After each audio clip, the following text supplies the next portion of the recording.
So let's go get an update on the extreme weather we're seeing around the country with Sky News meteorologist Tamsin Green. Tamsin, what is the latest on the weather conditions, particularly with extreme heat and bushfire risk?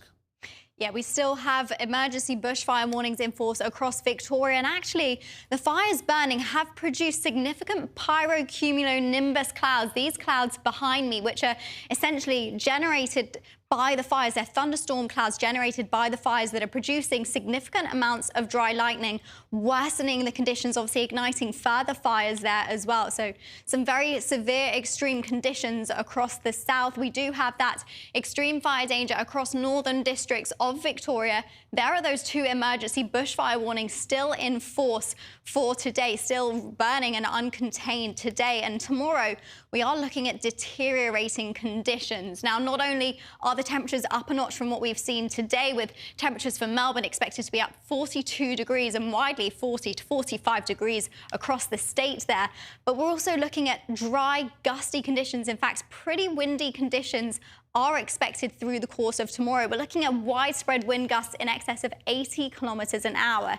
Severe damaging winds across the state, really fanning the potential for any flames there. So we're looking at a real nasty situation heading through tomorrow with that fire danger. And as a result, we do have catastrophic fire danger across portions of Victoria, which essentially means that any fires that do start in these areas will be uncontrollable and unpredictable. So the information is from authorities right now is to leave now if you are in these areas, if you can do so, and if it obviously is safe to do so.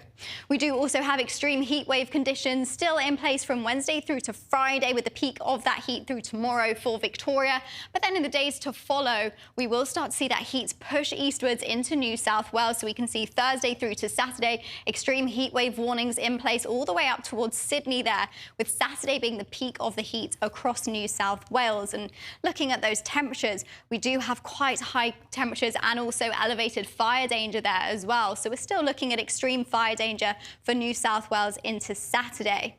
Now, in terms of those temperatures on Saturday, we're looking at 42 degrees there for Sydney, and also across the board in excess of 40 degrees further to the west as well. And actually, Western Sydney might even get closer to 45 degrees. So some very hot weather on the way for Saturday. But the good news is we will have the reprieve on Sunday. So we do have that cool southerly change then sweeping in from the south, impacting Victoria into the ACT and New South Wales into Sunday. So between Saturday and Sunday, we really will have a dramatic drop-off in those temperatures. But first, of course, we do have a very few days of significant weather and extreme heat to get out of the way there first. Wow, well, thank you very much for that update there, and stay safe, everybody in Victoria. Thank you there, Tamsin Green.